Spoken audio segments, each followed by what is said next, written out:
Downtown Tokyo, March 20th, 1995. Two men are driving to the subway station. Rush hour is about to start. Is it good? They make a pit stop at a convenience store. The driver buys 2 newspapers. The passenger, gloves, a knife, tape, and sandals. The passenger is dropped off in front of the station. His train is arriving shortly. He boards the front carriage, and after 3 stops, he takes a package out of his bag and drops it onto the floor. It's wrapped in newspapers from the convenience store. He takes the sharpened tip of his umbrella and drives it into the package. A few more holes for good measure. The driver is waiting for him outside. He makes sure that any liquid left by the package is gone. The liquid the man just released on the Tokyo subway is over 900 milliliters of sarin, one of the deadliest nerve agents on the planet. What? On March 20th, 1995, at the height of morning rush hour, Tokyo was attacked. Emergency services overwhelmed. Hundreds of calls flood in.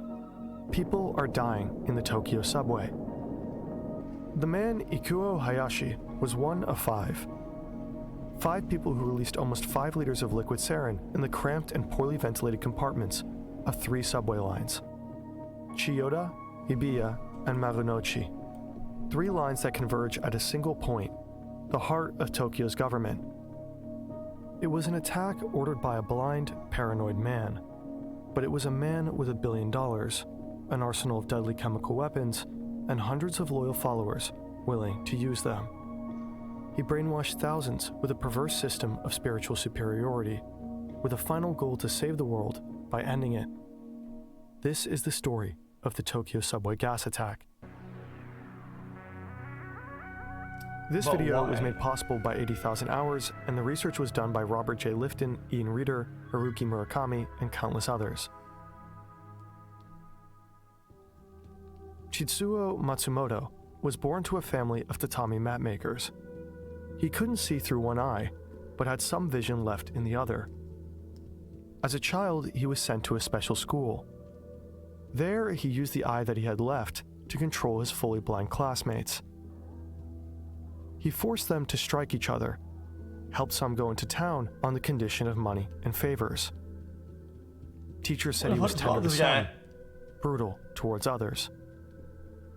20 years later, he graduated and became a masseur and acupuncturist. 3 years later, he met his wife. With the help of her parents, he opened up a store that sold Chinese herbal medicine. Discovering a talent for selling snake oil, he made hundreds of thousands off of fake drugs and potions. But Matsumoto was more talented at selling than hiding. He's caught and served a jail sentence. Going bankrupt and experiencing profound shame, he grew resentful of the state that took from him. In his darkest hour, he meditated, practiced yoga, read Eastern philosophy, and studied. He embraced Buddhist concepts of karma, redemption, and rebirth, and built his own interpretation. With newfound confidence, he starts a new business, a yoga school and publishing company. Matsumoto becomes a guru. Determined to fix the mistakes he made earlier, he combines his skills for marketing with spirituality. We didn't see this video, I didn't see it. A photo of him levitating appears in a magazine. Photos of him getting endorsed by spiritual leaders. He does interviews and tells the world that he wandered the Japanese countryside when a deity appeared before him. It told him he was the god of light who will lead the armies of all the gods to usher in the holy kingdom of Shambhala through a final war that will end all darkness. TV appearances, radio shows, magazine interviews, deceptive photos and articles are paying off. He leaves behind his old self, no longer Chitsuo Matsumoto, a failed salesman, the boy raised by tatami mat makers. Now Shoko Asahara, a guru with a following. The name of his cult, Om Shinrikyo, Supreme Truth. But his cult is not like others. He's surrounded by brilliant scientists, chemists, physicists, Japanese from elite universities, and families. Asahara had a goal that needed talent that would help him build a new Japanese civilization after Armageddon, with him at its center.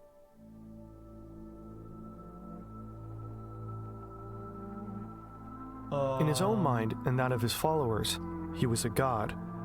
The closer you were to him, the higher your rank. To move up, he created tests. He filtered members for their devotion and talent and began targeting the young and educated.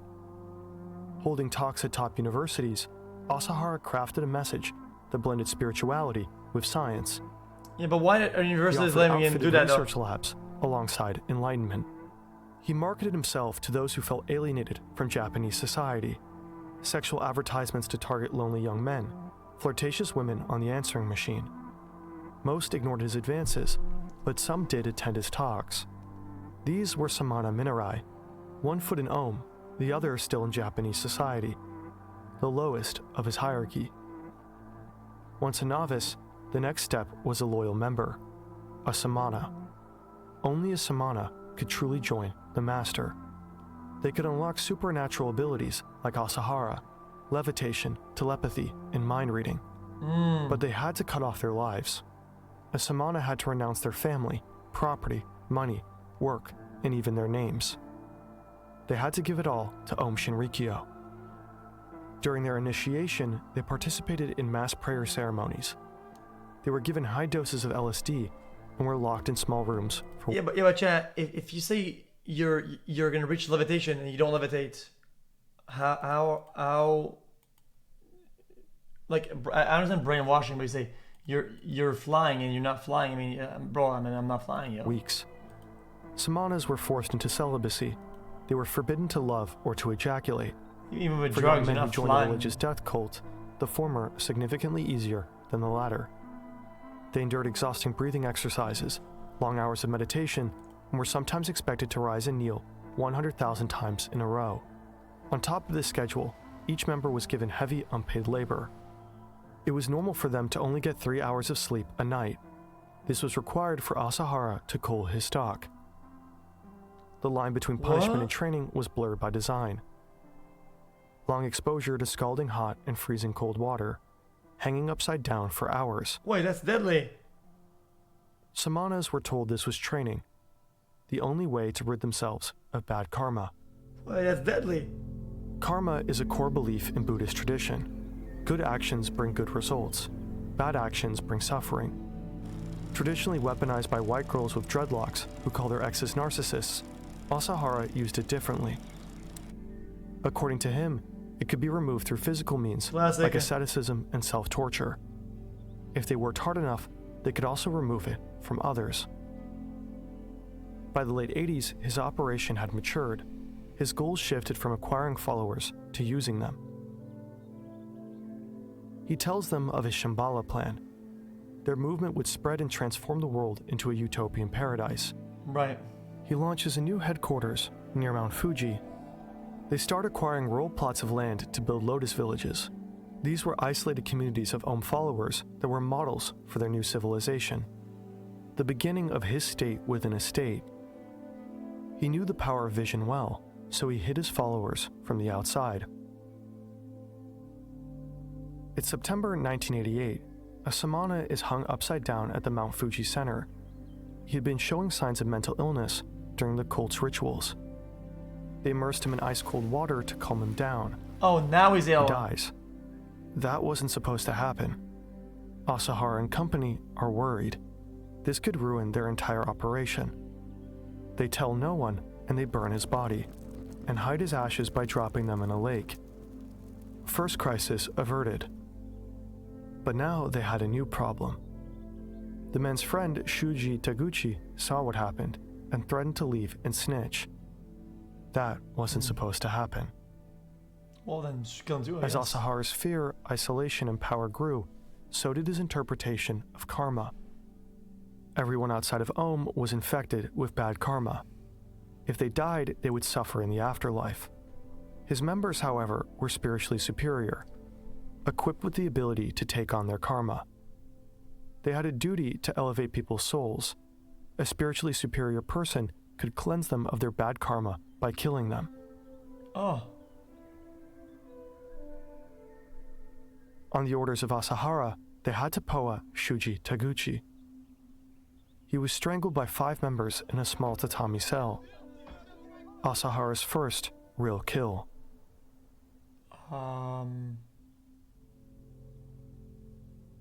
His cult was no longer a small yoga studio. Asahara had given them a spiritual right to murder. If he organized them properly, he could do even more. But the larger it grew, the more attention it drew. People were starting to take notice of the strange cult with colorful robes. Tatsumi Sakamoto is an anti-cult Hey, lawyer. Squid Games. He knows Ohm seizes assets and holds members against their will. One day, he decides to do something about it. Months after Ohm's first POA, he records an interview. He tells the Tokyo Broadcasting System of the cult's predatory tactics. To not cause offense, the TBS shows senior figures in Ohm the interview out of fear, to make sure they wouldn't get sued. A few days later, a few men walk up to an apartment complex in the suburbs of Yokohama. At around 3 a.m., armed with hammers, hypodermic needles, and potassium chloride, the men enter the Sakamoto residence through an unlocked door. They find Sakamoto and his family sleeping. They hit Tsutsumi in the head with a hammer. He's injected with potassium chloride and strangled. At the same time, his wife is also injected, beaten, and strangled to death. The men proceed to murder their son. They remove all 3 bodies from the apartment. Just another compassionate act of salvation, Asahara explained. Asahara had killed twice without consequences. His vision expanded. He saw the absolute loyalty of his followers. There was no limit to what he could make them do. I mean, anyone opposing the group was labeled as evil and marked for elimination. Soon, that meant the entire world.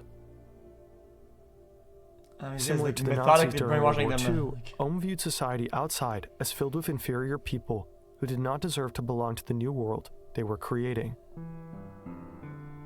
Spiritual superiority replaced racial superiority. Ohm members became gatekeepers of life and death. With the ego that only a very serious meditator has, Asahara truly believed he was the second coming of Christ, Shiva, and other deities. But proving he was God brought problems. He made world-ending predictions. Tokyo and Japan would sink. A world war would erupt between the USA and Russia in 1999. Nuclear war in 2003. He needed these visions to seem larger than life, but they also had to come true. If they didn't, it could show his followers that their emperor wore no clothes. Yeah, he's a phony. But Asahara specifically crafted his organization to make his visions real. Ohm was divided into ministries and agencies, each run by a high-ranking member chosen for their expertise and dedication. These were the upper ranks, his inner circle. Hisako Ishii built a war chest. An office worker in her former life, she showed exceptional administrative skill. She helped Ohm amass $1 billion in assets. Asahara's bathwater cost $1,000. Not really impressive when you have His cold. blood, $10,000. Nothing was off limits. When followers became samanas, their assets were seized, including valuables co-owned by family members. They took advantage of their followers' cheap labor to launch new businesses: fitness clubs, real estate dealings, restaurants, and even babysitting and dating services. They undercut the Japanese computer market by assembling and selling computers for cheap. Eventually, they went international. A tea plantation in Sri Lanka, a sheep farm in Australia. They used shell companies to purchase a variety of high-tech equipment, chemicals, and pharmaceuticals, eventually used in the manufacture of drugs and weapons. Under the leadership of Ishii, Ohm assembled the necessary capital. Now they needed to make sure they could keep the operation running smoothly, without problems. That's pretty crazy. $1 billion? Ikuo Hayashi was a member of the Japanese super elite. He attended one of Tokyo's top private universities. He later became the head of the medical department at a hospital. With the help of 10 resident doctors, he set up the Astral Hospital Institute to keep the cult membership in check. Here they detained, tortured, blackmailed, and killed members and their families. Ohm doctors conducted spy checks, injecting suspects with true serum drugs and interrogating them. Hayashi introduced new narco treatments, combining these drugs with electroshock therapy to try and erase members' memories. Hey, what the fuck? They removed fingerprints and changed facial features to disguise their crimes. Anything to protect Asahara's plans for Armageddon. Overseeing high-tech weapons was Hideo Murai. He graduated from Osaka University with a degree in physics. He studied the X-ray emissions of celestial bodies. Murai worked closely with Asahara, who ordered him to make devices that could prove he was enlightened. Nikola Tesla's earthquake machine, a plasma weapon that would vaporize only humans and leave infrastructure intact. What? So Ohm could inhabit the empty buildings after the world's end. These experiments led nowhere, but Asahara needed something. His fear of losing kept growing. He forced detention of members who tried to leave, kidnapped those who did. He played tapes to members where he showed wars all over the world, discussed weapons of mass destruction, and preached that they were under attack from the US, the CIA, the Japanese government, Freemasons, the Emperor, and the Crown Princess. He had to do whatever he could to maintain control. Freemasons. But his visions to prove he was a god weren't coming true. Until they did. In 1995, he assigned a member to predict natural disasters by making astrological calculations.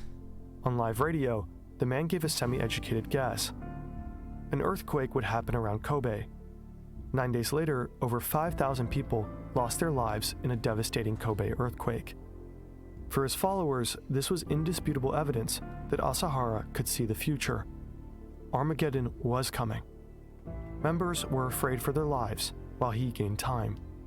Time to get his followers to fight in his final war for Shambhala, to cleanse the world of its bad karma. Wait, he was making a bunch of predictions saving though. it by ending it. He turned away from fantasy weapons to proven ones. The Ministry of Health and Welfare was responsible for biological and chemical weapons. At Ohm's main laboratory, around 100 scientists work with equipment costing upwards of $30 million. Saichi Endo dropped out of his graduate program in virology at the Kyoto University Medical School to join Ohm. Because he paid him a lot of money, probably, Masami right? Tsuchiya was a graduate student in organic physical chemistry at one of Japan's leading universities, a part-time prep school teacher before joining.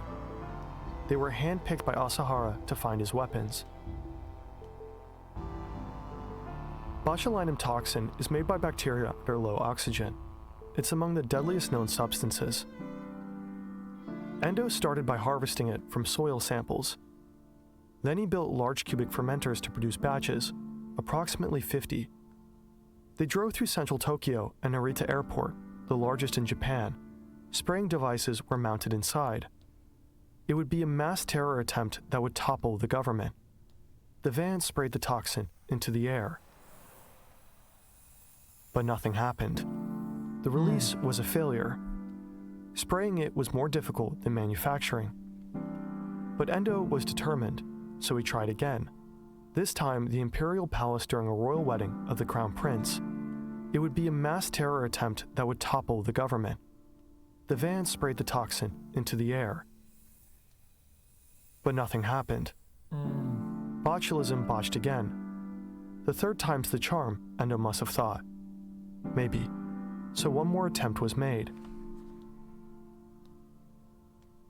3 briefcases equipped with sprayers were placed near the ticket barriers. Wandering passengers, workers, Tokyo's government elites would be unknowing targets. Dude, that's like incredibly vicious. What is all this guy? And nothing happened.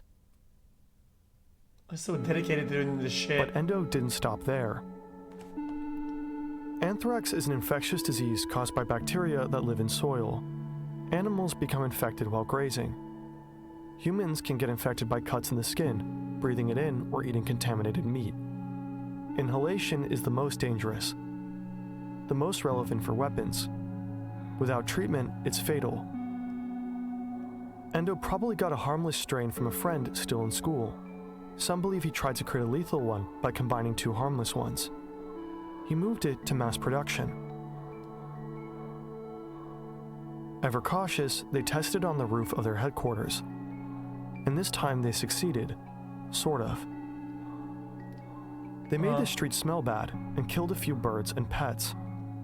But something had worked. They turned the anthrax into powder and drove it through central Tokyo. It would be a mass terror attempt that would topple the government. The van sprayed the toxin into the air. But nothing happened. Ohm's biological weapon attempts were almost comical if they weren't so disturbing. Asahara even sent doctors to Central Africa to bring back Ebola. That failed. Bro, why is he so dedicated to this dumb also shit? fell short. Despite this, Ohm had other weapons they could still use. Masami Tsuchiya led their chemical weapons program.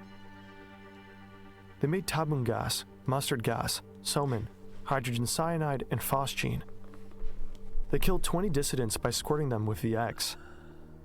They tried to kill a journalist, a friend of the lawyer Tsutsumi Sakamoto, with phosgene gas. She escaped injured. Phosphine gas, right? Multiple hydrogen cyanide attacks were attempted, but failed. Despite their investment, the chemical weapons were rarely used at scale. There was only one weapon they used that was different. A weapon that, in Asahara's mind, had no equals. Phosgene, is that different? Sarin is colorless and odorless. Exposure causes symptoms in seconds. Larger doses, death in minutes. Asahara was obsessed. He channeled all of Ohm's infrastructure into its production. They first used sarin on a small herd of sheep on their Australian ranch. And it was a success. They moved on to human trials. 2 Ohm members pull into a parking lot 37 meters away from a 3-story apartment. Inside are 3 lawyers. They were fighting Ohm in a real estate dispute and winning. The men switch on the machine, waiting for it to heat up and vaporize the 30 liters of liquid sarin. Tubing directs the gas to fans on its side. For 20 minutes, it flows into the air. But a slight breeze shifts it away from the lawyers and towards neighboring homes. Sarin enters through open windows and is pulled into apartments via AC. The next morning, 3 people are dead. 2 more die later in the hospital. Not one was one of the lawyers. Sarin had worked. Now it was time to scale it. Asahara ordered Tsuchiya to produce 70 tons of sarin. If everything went according to plan, they would release the gas over Tokyo. If everything went according to plan. There was a spill at their laboratory. This led to reports of a foul-smelling odor near their headquarters. Police gathered soil samples. They identified 2 compounds linked directly to the production of sarin. A newspaper reported it was suspiciously close to where Ohm Shinrikyo had a commune. Dude, chat, I think they must have been on their trail for a while. Maybe they say in the book or not, or in the research. This doesn't seem like typical everyday police action. Like they must have been like on his ass about like some of this shit. The higher ranks panicked. They ordered the destruction of their illegal chemicals, including all their sarin stores. Within a month, Ohm built a wall inside the building, hiding the lab equipment and decorating the room to look like a prayer hall. The police didn't make a move. Despite panic inside the organization, it still seemed like they could get away with anything. But then they made another mistake. Cult members abducted a man whose sister had fled the group. Ohm wanted her back because she was wealthy, but her brother would not reveal her location. Kept barely conscious, he was drugged and imprisoned. He died of an overdose. But his abduction was witnessed. A bystander reported the van's license plate, and the police traced it to a member. Holy. Combined with the sarin soil samples, this was the final straw. The police planned a raid on the Ohm headquarters. But Asahara knew. Police informants leaked him the information about the incoming raid, so he told Murai to divert it. He ordered an attack on the Tokyo subway in 2 days. Murai had little time and no sarin, so he enlisted the help of Hayashi, Endo, and Nakagawa. Thank you. In 36 hours, he managed to produce over 10 liters. A spraying device was too unpredictable. This time they keep it simple. plastic bags, and sharpened umbrellas. The Tokyo subway is the busiest in the world. It moves almost half the world's population every year, 3.9 billion people. The metro spans 286 stations on 13 lines. Despite the city's sprawling layout, it's known for its efficient design. 22% of all of Tokyo's residents use it every day. That is an impressive stat. At 3 a.m. on the day of the attack, the team rehearsed with water. There you go. Hayashi then gave them all a hypodermic needle with atropine sulfate, a sarin antidote. Before rush hour, 5 cars set out to 5 different subway stations. Ikuo Hayashi boards the southwestbound it's not a national Chiyoda line, antidote. departing from Sendagi subway station. He continues his journey for 3 stops, puncturing his bag of sarin just before reaching his last station. He exits the train, which continues to Kasumigasaki. None of the passengers notice a thing. 26-year-old Kiyoka Izumi takes a deep breath. As the air fills her lungs, it suddenly freezes in her chest. Pain spreads through her, and she doesn't know why. She feels like she's been shot. As the train approaches Kasumigasaki Station, she starts to violently cough. Everyone around her, too. Applied physicist Toru Toyoda boarded the first carriage of the northeastbound Hibiya line. He continued his journey for only 1 stop, puncturing his bag before leaving at Ibitsu Station. All 900 milliliters of sarin leaked out. The passengers evacuated the carriage 3 stops later. The train continued with an empty front carriage until Kasumigasaki Station, where it was taken out of service. Masato Yokoyama boarded the 5th carriage of the Marunouchi Line train to Ikebukuro. When it approached his last station, he poked his packets of sarin, but only one was punctured. He cleaned the umbrella in the bathroom and got into his driver's car. Since the package was mostly intact, sarin was released very slowly. It was only when it reached the end of the line and returned that the package was discovered. The car was quickly wiped down, but it continued and completed another full journey. It was finally taken out of service 1 hour and 40 minutes after Yokoyama had punctured his package. On the other end of the Hibiya line, Yasuo Hayashi boarded the southwestbound train. To prove his devotion to Asahara, he had volunteered to take an extra package of sarin. The packages immediately began to smell, causing passengers to feel ill. As soon as they reached the following stop, a man kicked the package onto the platform at Kodamacho Station. The small area quickly filled with the gas. The train kept going with a puddle of sarin on the floor. An overwhelmed passenger pressed the emergency button, but the train was in a tunnel and had to continue until the next stop. It finally stopped at Tsujiki Station, where 5 passengers collapsed on the platform. Kenichi Hyosei boarded the westbound Marunouchi line at Ikebukuro Station. He punctured the packets of sarin and exited the train. All 900 milliliters of sarin were released. 2 passengers collapsed by the time the train reached Nakano Sakue Station. They were evacuated. It seems The still pretty station ineffective, attendant no? removed the package. The train continued until the end of the line. New passengers boarded the train at Ogikubo Station. At 8:38 a.m., it continued in the opposite direction. Until 2 stops later, it was taken out of service.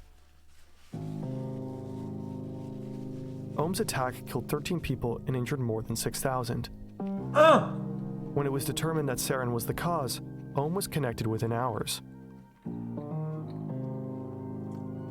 On March 22nd, the police raided the Ohm headquarters and other Lotus villages. They discovered the infrastructure meant to produce chemical weapons. Hideo Murai, the mastermind behind the attack, was murdered by Yakuza in public. Asahara was arrested in late spring, hiding in a hidden room covered in his own piss. He and 12 other Ohm members were given the death penalty. They were executed in 2018. So While the Yakuza attack delivers was like terrible, it could have like been street even justice? worse. Tsuchiya produced sarin at over 70% purity for Matsumoto. That level was deadly enough to float into a neighboring house and still kill 3 people. Under the pressure of time, Endo had made a batch half as pure for the subway attack. Because of the accidental spill in the previous year, he didn't have access to all the chemicals needed for production. If he did, the result could have been far different.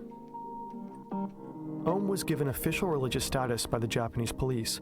It got tax breaks, immunity from prosecution, and made it difficult, taboo, for police to investigate. Risk-avoidant police and a paranoid man who knew how to hide after his first business failed. It wasn't a coincidence that he moved members far away from civilization and described what they did with vague spiritual nonsense. A yoga studio that brought lonely people together, peer pressure and isolation manipulated what was acceptable. Then Asahara slowly kept turning up the temperature. He purposely hunted individuals good at solving problems, and he gave them problems to solve that were terrible. All around us are systems whose goals are not aligned with human well-being, albeit at different scales. YouTubers that engineer misleading, anger-inducing titles to maximize clicks. Factory farms, AI weapon systems that evolve daily. Many don't know that better options exist, to the detriment of us all. There are many ways to do good, and they're not downstream from a single man convinced of his own superiority. Someone close to me is quite talented with numbers. In another world, they could have helped a soulless corporation code some app. Scouted from a top-level university, contributing their mathematical talent to help some annoying executive increase his margins. Oh, that was a hashtag ad. I thought it was like a self-reflection, which would have been pretty nice, but... What if it didn't need to be this way? Protecting against chemical weapons, not building them. Guarding life, instead of ending it. My friend no longer programs a self-help app. They now spend their time working on AI safety. 80,000 hours helped them I'll end the video. Interesting. Chat. transition into a job that was meaningful. Let's be honest. They were For a given guy who advice, probably... support, a network. For a guy that was trying to do some supervillain shit and end the world, let's keep it a buck. I understand that 30 people died and that's terrible, but the guy is fucking dog shit. $1 billion, a bunch of like radicalized fanatics that will do anything for you. 15 kills totaled. Fucking bitch ass pussy.